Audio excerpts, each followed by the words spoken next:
Hey guys, this is Andre, the Andre Lifestyle. This is a lifestyle channel where I document and educate my audience on what I've experienced in the military, the health and fitness rules that I live by, the self-improvement books that I've read, and the travel destinations that I recommend. Subscribe to my channel to stay up to date with new, great content every week. Hey guys, this is Andre with the Andre Lifestyle. Welcome back to my channel. Today I'm going to be talking about things military recruiters will say to get you to sign up. Alright, so the reason I'm making this video is recently a buddy of mine who is not in the military currently and is thinking about it found out that I had served in the army. So he wanted to know what the army was like and he wanted to know what the recruiting process was like. So me being the person I am, of course I was excited to talk about it and help him in any way that I could. So I kept talking to him over the next few weeks, and he would on the regular basis update me on the process, on what's going on what the recruiter is telling him. So first of all, he was planning on joining the Marines, and he kept on switching to the Army and going back to the Marines. And then one day he comes to me and he tells me, super excited, he says, you know what, I'm gonna join the Marines. And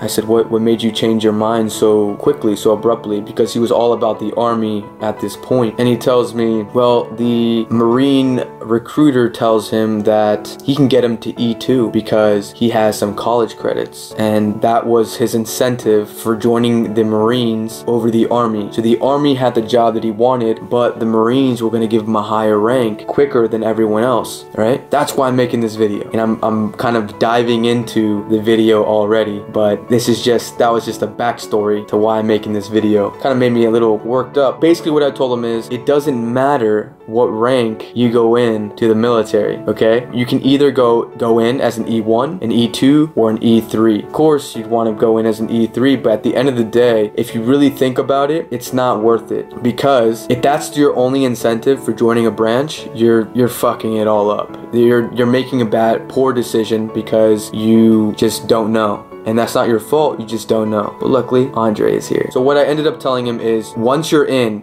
6 months, no matter what, unless you're a shitbag, you will get ranked up to E2. The E1, E2, those ranks don't really matter that much in the military. It doesn't matter until you start getting into the E4, E5, E6. That's when it matters. That's when it doesn't matter if you're in for a long time. All you really need to do is obey orders, arrive in the right uniform, and arrive on time, and you're going to get promoted to the next rank. That was long, but that was the first thing that recruiters will say to you in order for you to sign up. Another thing recruiters will say to you is, you won't deploy to a combat zone, especially nowadays since the war has died down. When Barack Obama was in office in 2012, he promised that he was going to bring back the troops. A lot of people assume that, you know, bring back the troops, there's no way you're going to get deployed. That is absolutely false, okay? It all depends on which branch of service you choose, as well as the job you choose in the military. For example, let's say you choose to go admin in the Army. So your job in the Army is to be in an office setting and work on the computer. That's your job. That's what you do. What are the odds that you're gonna be on the battlefield? Now let's look at the job of an infantryman. What are the odds that you're gonna deploy? Massive. Definitely gonna deploy, right? So when a recruiter tells you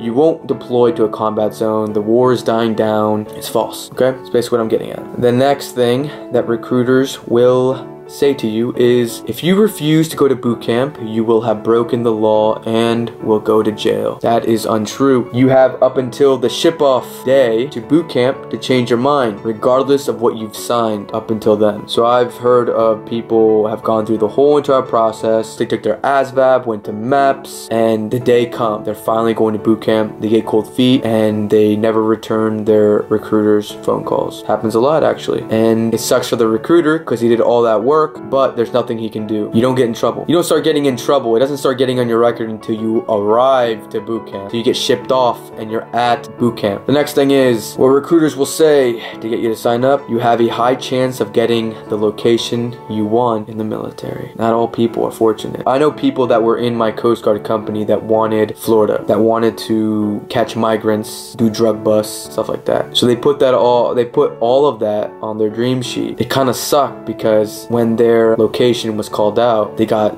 Alaska or they got Ohio. I didn't even know Ohio was a Coast Guard base. I'm just making that up. I don't know. I think there is actually. I don't know. So they got places that no one's even heard of, you know, that no one even wants. And so for a recruiter to tell you that you will most likely get the place that you want is absolutely false. It's the needs of the service regardless of what branch you're in, whether it be Army, Marines, Air Force, Navy, or Coast Guard. So that covers the 4 things military recruiters will say to you to get you to sign up. If you guys enjoyed this video, give this video a like, comment on this video, share this video, and of course, subscribe to this channel. And as always, live the lifestyle that you want to live. Peace.